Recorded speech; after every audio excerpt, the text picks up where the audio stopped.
Greetings, dear viewers. We welcome you at the Creative Society TV at our regular international discussions. Let's take a look at what climate catastrophes happened just in the past week around the world. Tornado in Germany, powerful dust storms in Mongolia, the famous autumn wind in France, storm in Paraguay, tornado in Texas, USA, hurricane in Georgia, Azerbaijan, in Armenia, storms in Brazil and USA. For us, hearing this from the coziness of our homes, it might seem just like an information, but I think about the people who are already in such conditions. Many of them lose everything, including their families, and none of us are protected from the raging forces of nature. That's right. And all eyewitnesses have been saying the same thing, that when cataclysms start happening, it looks like a war. And it's undeclared war against all of the humankind. And today, the climate is killing more people than guns. Climate is truly the common enemy for all of us, and only together, united, we can withstand and counteract as one family. On May 7th, 2022, International Forum Global Crisis, We Are People, We Want to Live, will take place. And you have never ever heard so much essential truth about what's going on in the world in one place. And most importantly, you will be told the truth by the people from all over the world with simultaneous interpreting into over 100 languages. People from the whole world will be coming together and presenting truthful and actual facts about what is happening to our planet. And most importantly, the solutions will be given. Here are some of the topics which will be presented at the upcoming forum. Modern collaborationism. Who is playing on the side of the common enemy of humanity? The real cause of climate change.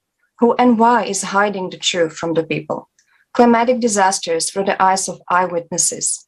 Refugees. Why does it affect everyone? Escalating social violence, slavery, and human trafficking. And more importantly, we will cover how by building the creative society, we can solve all the above-mentioned issues. If you want to be an informational partner, you can write to info@creativesociety.com. And if you would like to know the truth about the real causes of the climate change, we welcome you to watch the previous very important conference called Global Crisis, Time for the Truth. The conference was prepared by people, volunteers from all over the world who decided to bring true cause of the climate change to everyone. And because, why is it so significant and important? Because only by understanding the truth and what has actually happened, we can start taking action and understand what kind of action is needed. And if you have already watched the conference, then please share it with your friends, be a hero, and start sharing this vital information with everyone, with the people. And today we have guests who have already decided to speak the truth and be the messengers. And let me introduce Alace Welle from the USA. She's a linguist and theologian. Onyekachi Ololo is from Nigeria, and he's a program manager, social entrepreneur, and peace advocate. And Kadiha Kadir, she's from Pakistan, and she's a soft skills trainer and facilitator. And dear guests, how important are the conferences and topics which were raised for all the people? Could you please briefly share your understanding? And let's start with Alace. The floor is yours. Yes. Hi, good morning. I hope that everybody is doing well. So it's very important to me from the standpoint that this is, of course, something that affects everybody and everything. And if we don't take a stand, if we don't do this, then things could get just worse and worse until there's nobody and nothing left. Of course, we all want to live. We all want to be happy and free. And that's a right that we do all have, which is why the Creative Society is so important and why it is imperative for everybody to participate in this to the very best of their extent. Onyekachi, how about you? All right. Greetings, everyone. My name is Onyekachi Ololo. I'm reaching you from Nigeria. For me, this is very, very significant.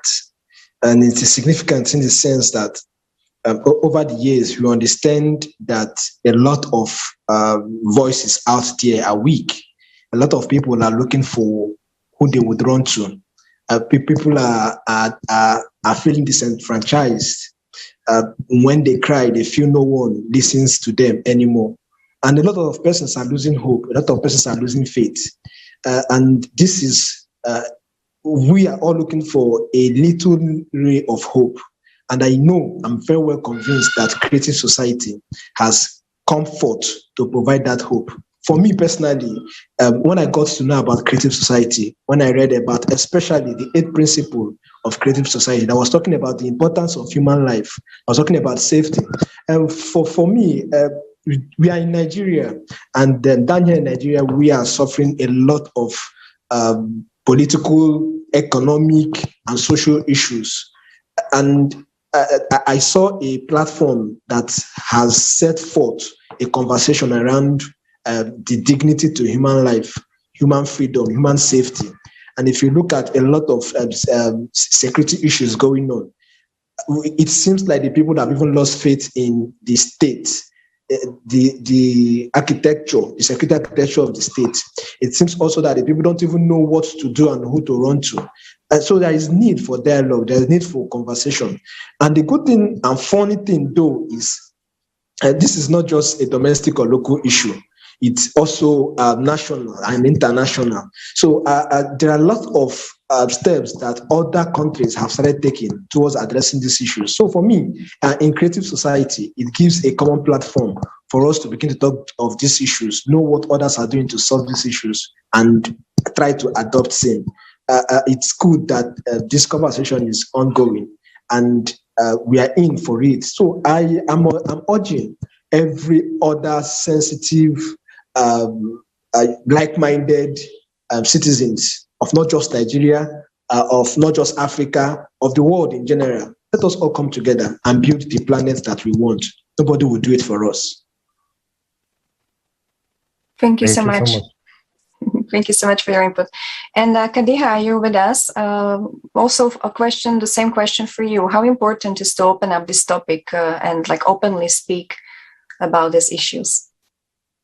Yes, actually, for me, the most important thing that is human safety, and this forum can provide that particular opportunity to those people who are not in that position to generate their economic stability and stuff like that. Human safety, if we focus on this particular 8th foundation point, then we can easily, conclude it that if there is good house, there is good food, shelter, medicine, people can think out of the box and they can do and they can serve the society too. But as far as this, as we have discussed, that there are refugees, there are people who don't have the basic facilities, who are facing psychological and emotional trauma. And all humanitarian laws and international court of justice and tribunals which are made for a particular point, they're also not doing well. So this is something I believe that from that forum, if human safety is one element, like for example, if we generate some money for them, we can provide them the basic, then they can think something extraordinary. They don't need to think about that if they have feed one day, and they are not looking for the other day. If they have proper food, they have proper medicine, they have a little bit good shelter, then definitely they can go for stability, and they can think of coming out from the crisis which they are facing, and they can move better. So this is what I think. Thank you so much. Yes, what you were just talking about is very, very important, and exactly that's what Creative Society is trying to do. And also thank you to all of you for your sincere answers. And now let's watch a video, short video from the conference that shows exactly how we are being fooled and how our resources are being diverted into someone's pockets instead of providing benefit to all humanity. And most importantly, how our attention is being pointed away from the most important topics.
So you've just seen what's actually happened to our planet, that catastrophe is happening on each level, whether it's climate, ecology, or the number of cataclysms that happen. And yet, all that we hear from the news is just that we have to spend more money on reducing CO2 level emissions. This is so ridiculous. And how is this global fraud is just keeping us blind from what's happening, when we just saw that each day, not a single week is happening without a huge, massive cataclysm on our planet, and it's all growing, it's all going upwards. And still all we see that those who are in power care about is making money. Nobody cares about human lives. Onyekachi, Ololo, could you please comment on what you've just seen, and what do you think is the reason of such a behavior of our civilization? For me, it is striking that these issues continue to happen, and we seem not to see something tangible that the government globally is doing towards this. Most times it's usually on YouTube that we see these videos. And many times when we see these videos on YouTube, because you are at the comfort of your home, of course, if it has happened to you, you will not even be talking of viewing YouTube. You'll be looking for safety. You'll be looking for how to live. You'll be looking for help. You'll be praying for humanitarian aids to come to you. So for us to be watching these videos through our devices, maybe through YouTube as a platform, it shows that somehow we are at the comfort of our homes. And when we see these discussing and pathetic and mind-chilling videos, we seem to forget that these are humans also. These are human beings. They have families. Some of them are breadwinners. Some of them are already suffering, and they are being met with this level of catastrophic effects, with no hope coming on around the corner. These things happen, and it's very, very striking, and it's a serious cause for concern, because over the years, no matter what we cry for, no matter the level of development, infrastructural development that a country or a state would have had, with just one attack, it can crumple a lot of activities. So we think conversations also need to be channeled towards this kind of events, that it is very, very important that there should be a strong policy by the politicians to meet up to the needs of the citizens. And we need to be very, very proactive rather than being reactive. But the truth is, even in the advanced world, where we are crying that they need to be proactive, in Africa, really, they're not even reactive. Many times when some of these issues happen, nobody even come to you, nobody come to save you. The government officials are just busy. They're interested in their political, to score political points. Whenever they gather, what they're looking for is trying to make their political schemings. Who would go? Who would win? What are you? I mean, that's what they're interested in. There is not even, at least in the advanced world, after such events, you see humanitarian aids coming, maybe after some hours. But in Nigeria, to be specific, hours, months, you don't even see any help at all. For us, it's inhuman, and it's against the spirit of creative society. And for me, I would recommend that all the political actors in Nigeria try to become members of creative society, so that they'll be tutored on the principles of creative society. When they imbibe that, I bet you the citizens will be better for it. Thank you so much. Thank you so much for this very valuable input. And next question goes to Alace. Alace, could you please also comment on this video? Like, what strikes you the most about these things?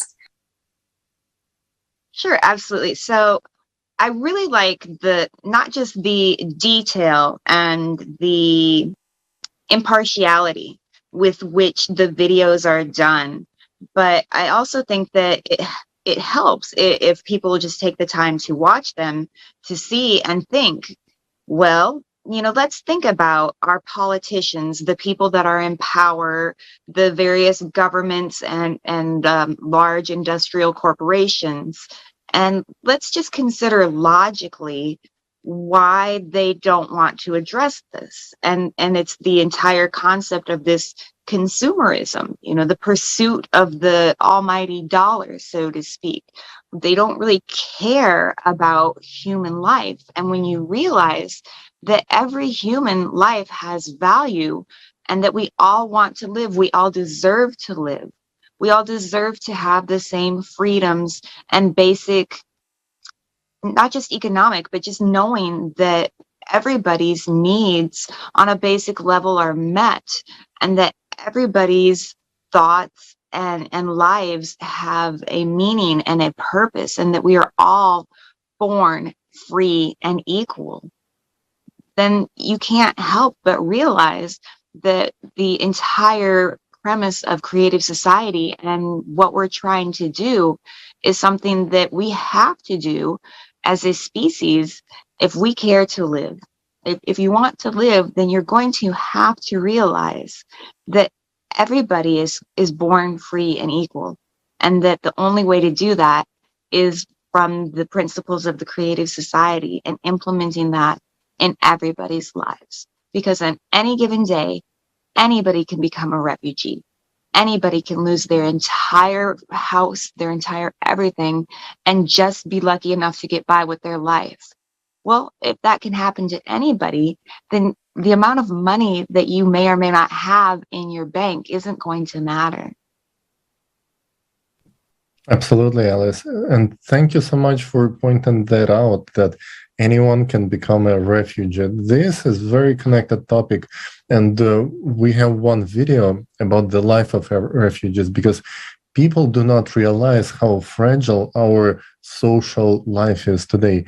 Anyone can lose everything in just one day. And then what are these people left with? And any one of us can be in their shoes at any moment. So let's watch this video and discuss this topic afterwards.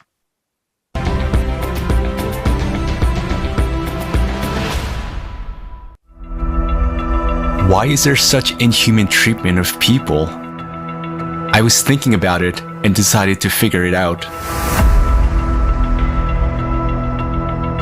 You will never spend a month without being attacked with a xenophobic attack, because they say as a foreigners we are stealing their work. I've lost that hope of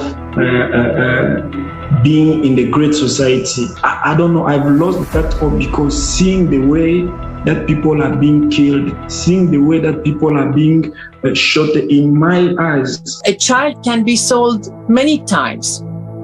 I remember one day I came across the story of a girl who was, she was Turkish. She had been sold 17 times, and she had been trafficked from one country to another 17 times, and she had experienced only rape. I also sat in many auctions as a customer, as an undercover when I was doing the undercover.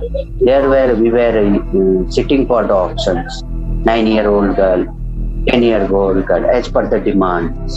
So the trade called the first time sex. Whenever the auctions will happen, new girls arrive in the trade, so they put the auctions. So who will bid the last demand, the money, that person only will use that became full night for his choice. The business that is made of spare parts, the human spare parts. How many children have been transferred from one place to another and then being operated on for some rich guys in different parts of the world to get a kidney or get something else from their bodies against their will. Black market, traffickers, mafia is part of this economy that is ruling the world. So what else I can say? That I only see that the other possibility is to spend money instead of constructing walls like we are doing in Europe In our society, human life has no value. How is it possible that instead of help, people encounter violence, aggression, abuse, and slavery? This is not a migration crisis, but this is a crisis of humaneness. People, by looking at the existing legal frame, will not ever be entitled asking for protection. Because you will ask them which country you're coming from, they would say there is no country. I had a country called X, but the country now is underwater.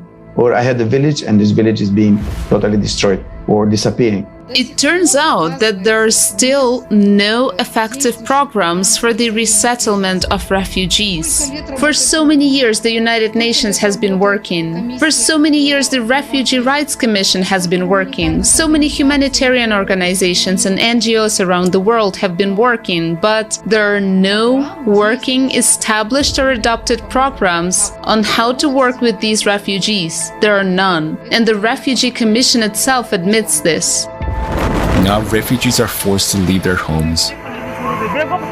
They face condemnation and cruelty. They are left alone with their misfortune because of the consumerist format of society. Tomorrow's climate catastrophes could be upon us as well. Answer yourself honestly. Are you ready to face what refugees face? Are you sure you won't be in their shoes? That you and your loved ones won't have to go through what they're going through.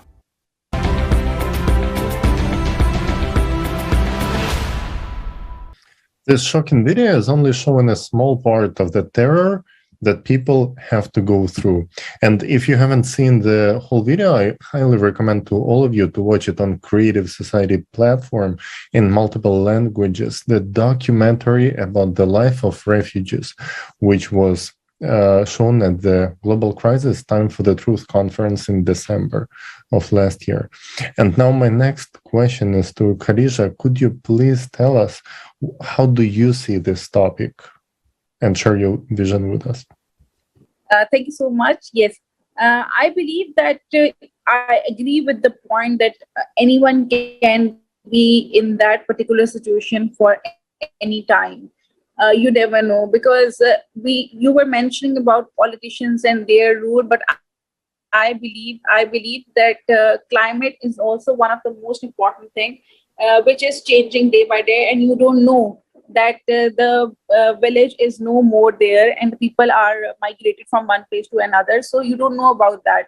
So in my opinion, if we need to build a status quo, or we need to build something like a balance in the world, we have to take care of and take measured steps to help them, because they are increasing day by day.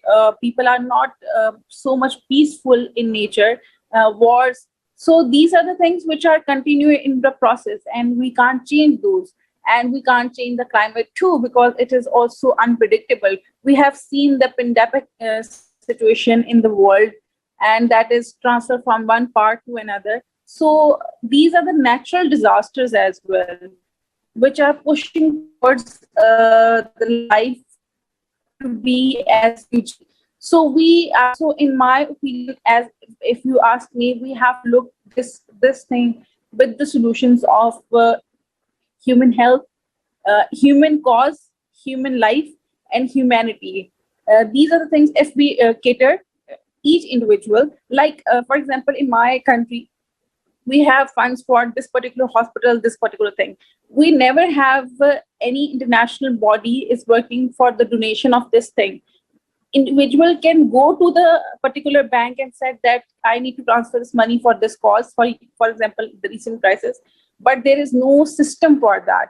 So governments, I don't want to say that they should not have rivalries, because that is in the nature of human being. We can't change that, So, but at least we can say that you can have, and everyone can have access towards these particular causes, and each individual. For example, you are providing a forum of creative society where you are discussing that thing. At least our voices are going towards that we believe in equality, we believe in, we don't believe in racism, we don't believe in any creed kind of a concept. We believe in a unanimous or unity. But this this concept should be, explained to the rest of the world, with the other things, because in our routine or daily lifestyle, we don't care about that. Have somebody in other part eaten the food or not? It's nothing to do with the politicians. We don't care about that. So everyone should think like that. Yes, some very good points that each one of us has to let the people know about this discussion. And like the most simple thing we can do is to share the link to this video on our social media. And let me ask you, our dear guests, would you like to add something on topic of refugees?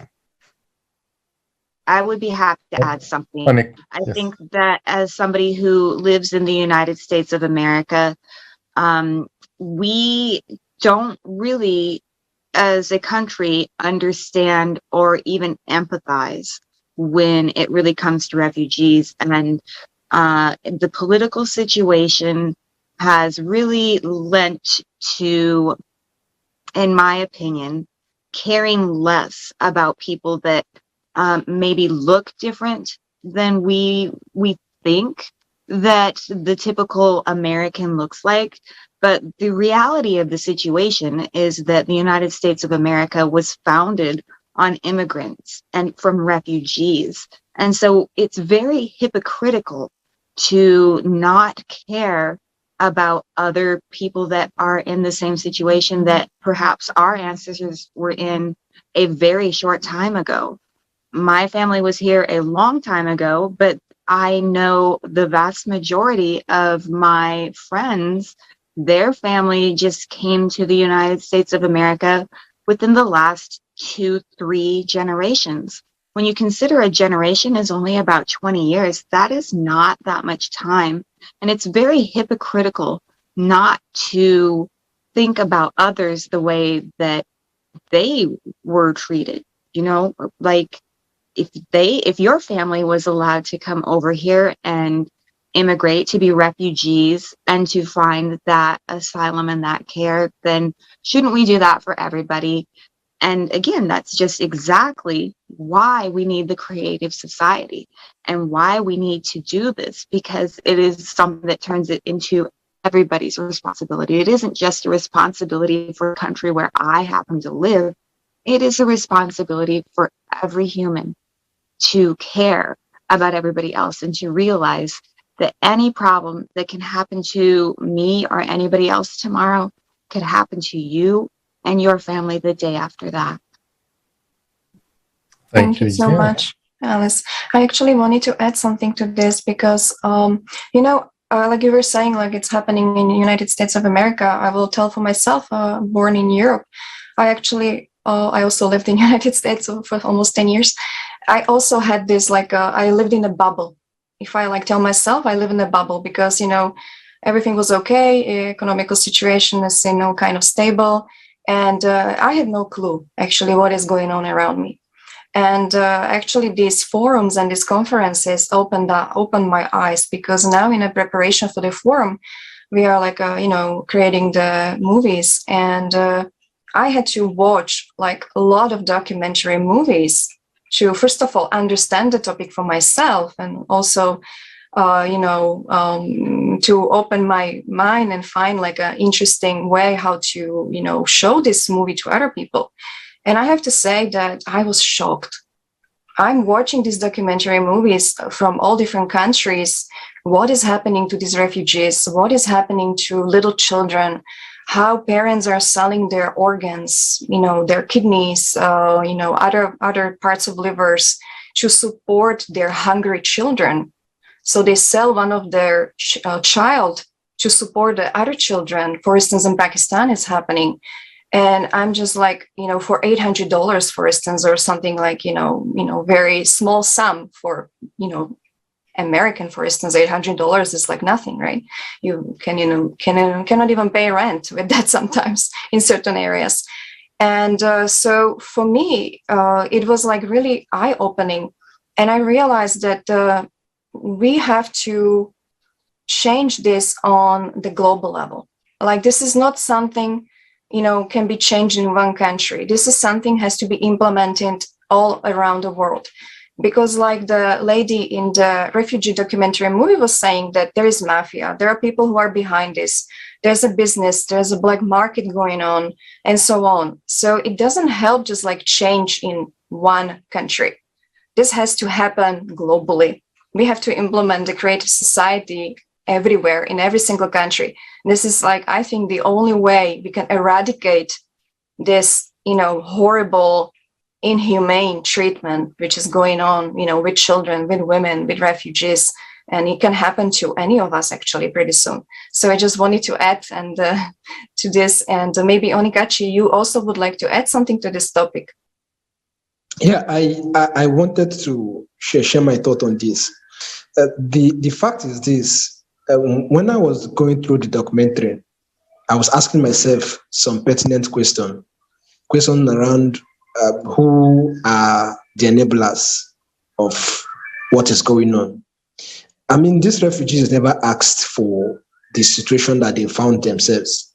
And I believe, just like every normal human being, every freeborn, even aspiring to be a governor, aspiring to be a president, aspiring to be a medical doctor, aspiring to be, these refugees also have their aspirations, right?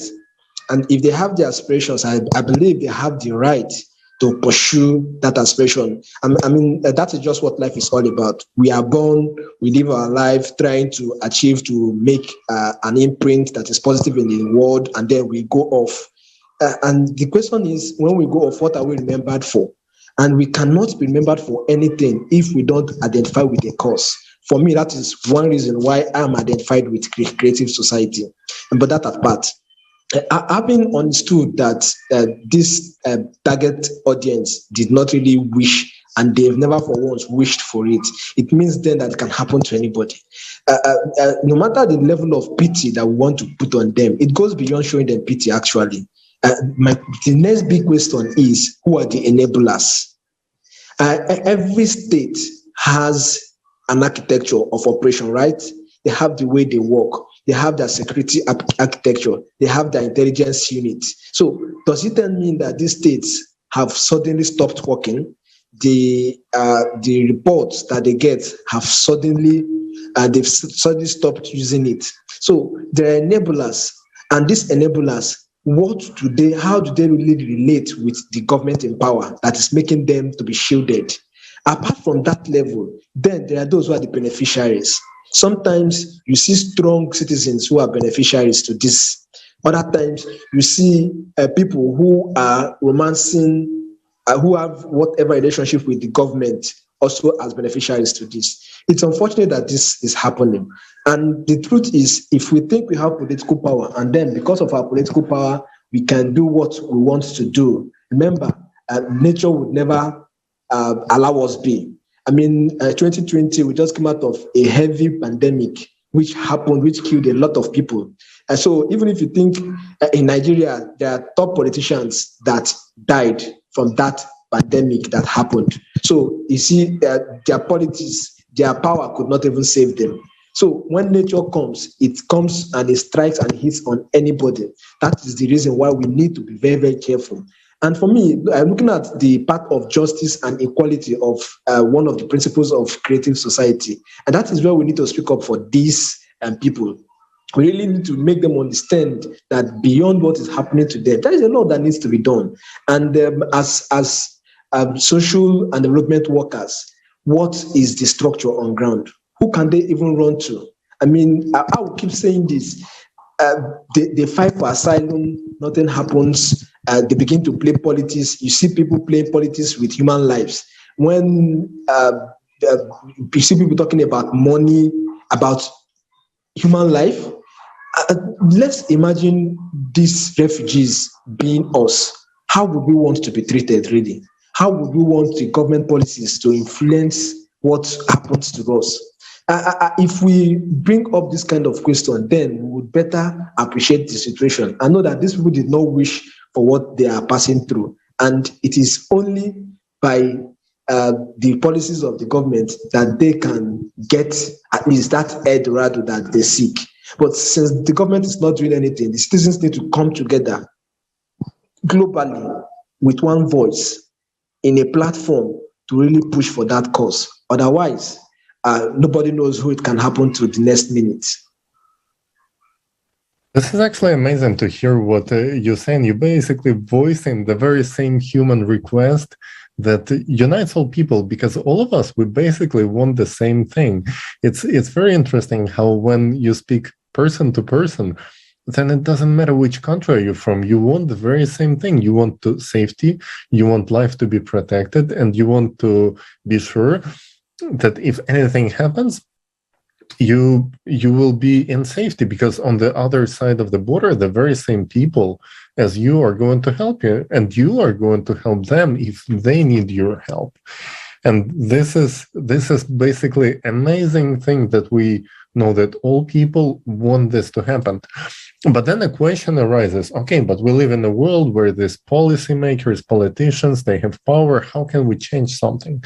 And here, for all our viewers, this is actually a very important part to talk with you about the solution part, and how, after seeing all the challenges we're seeing right now, how we come into the solutions, and how can we switch from this consumeristic world in which money, profit above everything, to a different way of living where money is just working to improve human life, to make our world a safer place, and human life is on the first place.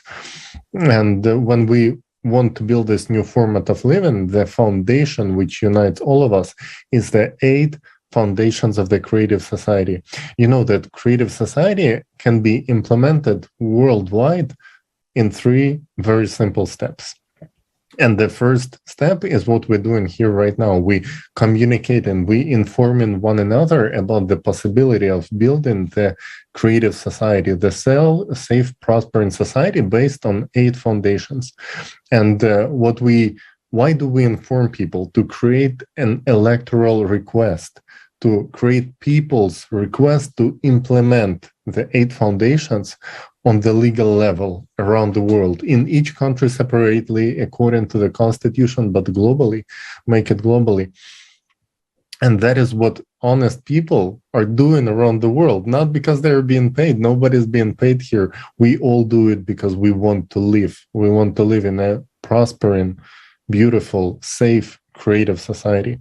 And the second step after that will be the political stage.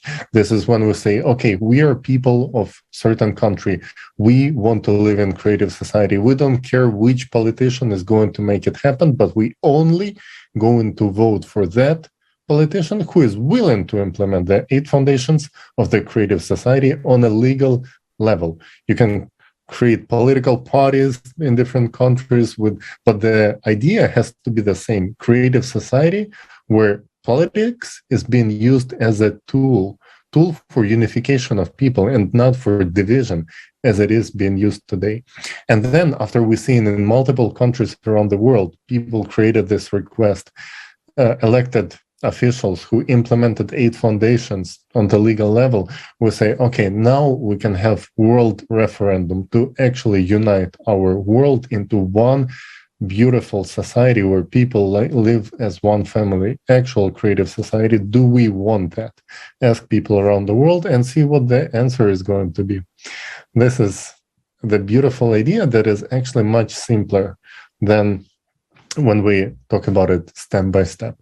And now let's watch a short video called I Am a Human Being that was made by our participants.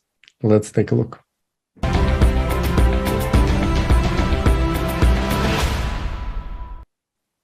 I am a woman. I am a wife, a mother, and a daughter, a sister, and a friend.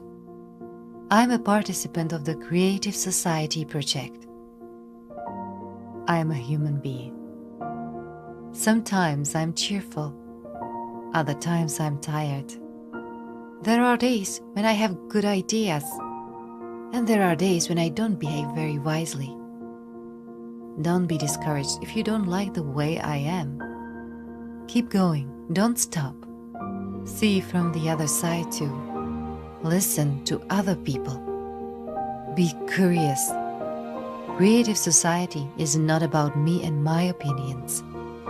creative society is the conditions for your good life. The life where you don't have to fight anymore and everyone can live in abundance. You still may doubt it, but at the same time you feel that this life could be different. And perhaps you'll find that you have a lot of people around you who feel it the same. And eventually, maybe we'll discover that the creative society can be our common future. A conference is an event where people from all over the world come together. It's a good opportunity to listen to others. Because we are people and we want to live.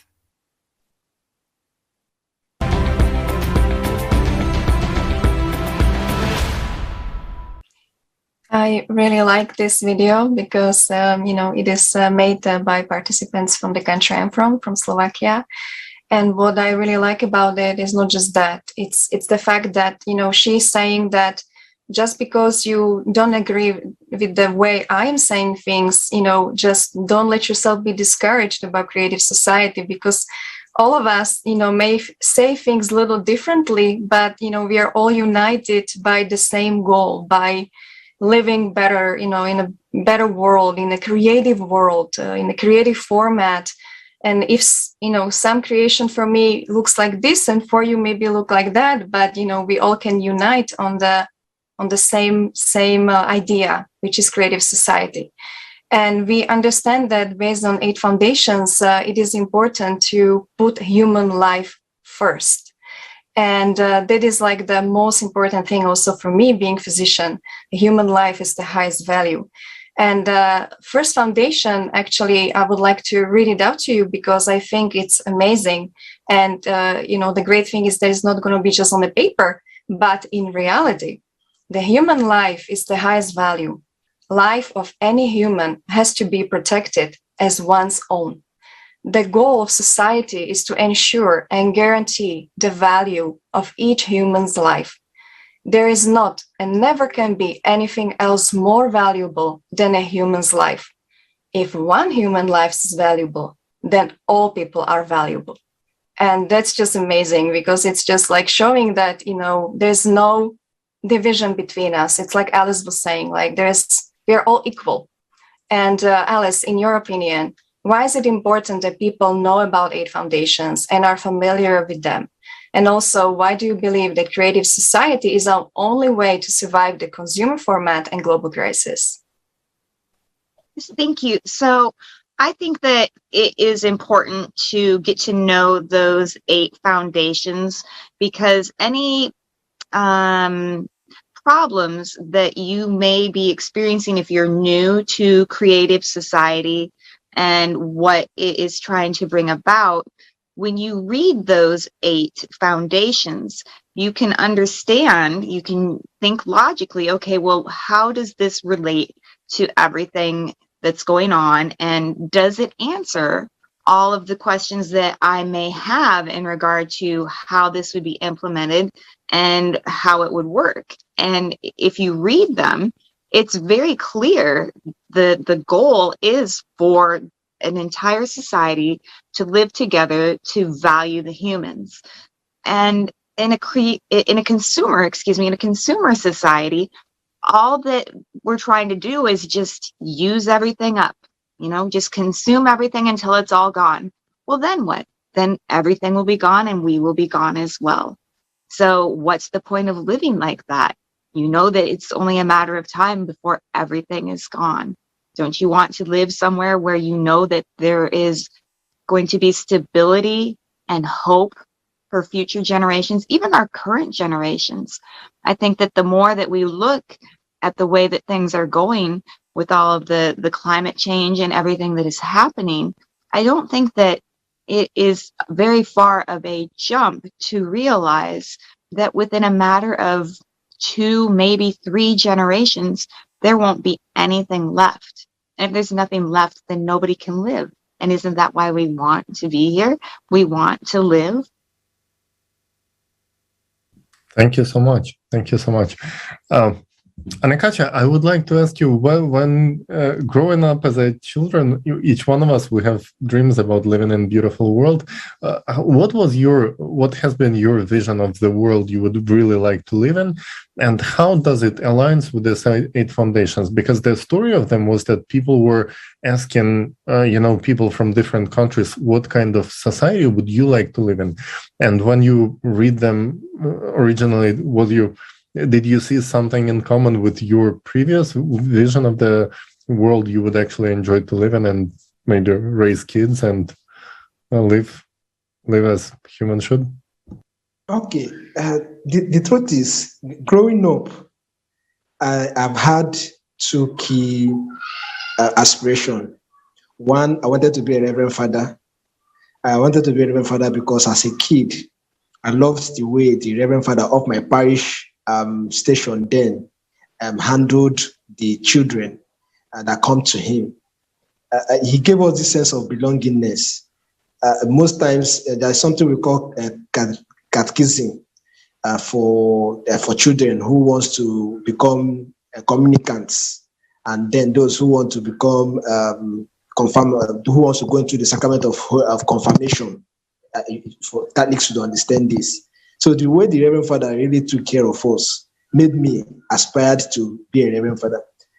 Then my secondary school days, I had a shift. I wanted to be a medical doctor, really. Growing up, we loved how we had this concept that medical doctors save life. And medical doctors, when you come to them, sometimes people will tell you that the people you don't lie to are the lawyers, your priest, and the medical doctor. Medical doctor, because you need to tell them what you've done and they would prescribe what you need to do to be alive. So I really love this concept of saving life. But still part of what we are talking about in a society where whatever you are dreaming, the politicians, those who are at the top of the food chain don't really care about what you do. I would not really say I did not find myself not becoming a medical doctor because of the educational challenge that we are faced with in Nigeria. I studied geology. However, being a geologist by profession, I found myself in the development sector. And I'm very happy there because it has given me opportunity to reach out to hard to reach areas. These are areas where you see people who have lost hope. You see people who, despite what the government is saying that they have done, the budget that they appropriate, the reforms that they say they have done, the roads that they claim that they've built over the radio or the television sets, when you go to these communities, these hard-to-reach communities, you will find out that they don't access education, they don't access healthcare facilities. They live literally in ruins. So I find myself encouraging these people, making them understand their rights, making them understand that their voice is important, bringing them together to come out to push. So what is important here now? If you look at the principles of the creative society, it's talking about human life, it's talking about human freedom, it's talking about the safety of humanity, it's talking about equity and justice. Above all, it's talking about even a creative society where if I want to live, you want to live, we come together to have a common front, and not the politicians, not the political players, because in quotes, they feel they are advantaged, imposing their lifestyle upon us. It's unfortunate. So for me, we are more like sojourners. We are more like advocates. We are more like development actors who have seen the light, who know the truth, who can better communicate. So it is the onus lies on us to reach out to those people who feel they don't even believe in anybody, to just have a hope. And this message I will give to them can give them a reason to live again. And you never can tell that Eldorado that we are looking for. I mean, last, I would always say, what we want on this life is a comfortable life that will be beneficial for each and every one of us. I don't know when I'm going out of the face of the earth. Even when I leave the face of the earth, I don't know where else I'm going to. But for the fact that I'm living, for the fact that I'm human, I think I deserve the basics of life. I think I deserve to live a comfortable life. I think I need to freely come to US and see creative society members. I think I really need to come to Ukraine without the fear of if I'm going to be bombed I think I need to go to any part of the world that I need to go to. So there is deeper conversation that needs to begin to come in on this. And going to them not as a refugee, not seeking asylum, but as a freeborn who have the right to life, who have the right to movement, who have the right to a society that is free for all, an open society, but we need to be creative about that. Wow, that's an amazing, powerful message, and it really warms my heart to see people really united and speaking the same thing. And I think today we have people from all over the world speaking the very same thing: unity and live in equality in the world where people are truly have an opportunity to live their best life, and doesn't matter from which part of the world you are or any other conditions, because the essence is the same. We are all human beings. And thank you, dear guests, for your input today, for sharing your understanding with us, and also making an example of what it is to be a true hero of modern day, just by taking action, just by saying the word, spreading the truth. And it turns out that all of us, despite all the challenges that we have, we all looking for the very same solution. And solution in unification of people, in putting human life first, in implementing the foundations, the 8 simple paragraphs that could turn our society into really humane, prosperous, beautiful thing, creative society. And the only format where we can peacefully evolve as humans, as human beings, as humankind. Thank you so much. Thank you. And also we would like to inform you that now the preparation for a huge strategically important event is already going on. It is a global forum, Global Crisis, We Are People, We Want to Live. And in the preparation for the forum, we are taking a huge number of interviews with people who faced climate cataclysms and many times lost almost everything. And these people are actually sharing with us that the real first help comes not from organizations, not from government, not some structures, but from the ordinary people. And this is really heartwarming, because this shows that people are ready to unite, but we need to unite before the disasters reach our houses and destroy our planet completely, because it costs our lives and lives of people we love. And that is why it's very crucial that we are not silent, that we are talking that we are people and we want to live, and we can actually only do it together, united. And coming to the lines of the heroes, say the truth, become the speaker of the truth, bring this life-saving information to every person, share it on social media with your family, friends, colleagues at work. You can also become informational partner for the forum, and your actions can actually save billions. And we thank you so much. We thank the dear guests, and we see you at the next International Roundtable. Thank you very much. I'm happy to have joined in this conversation. Thank you. Thank you for being with us.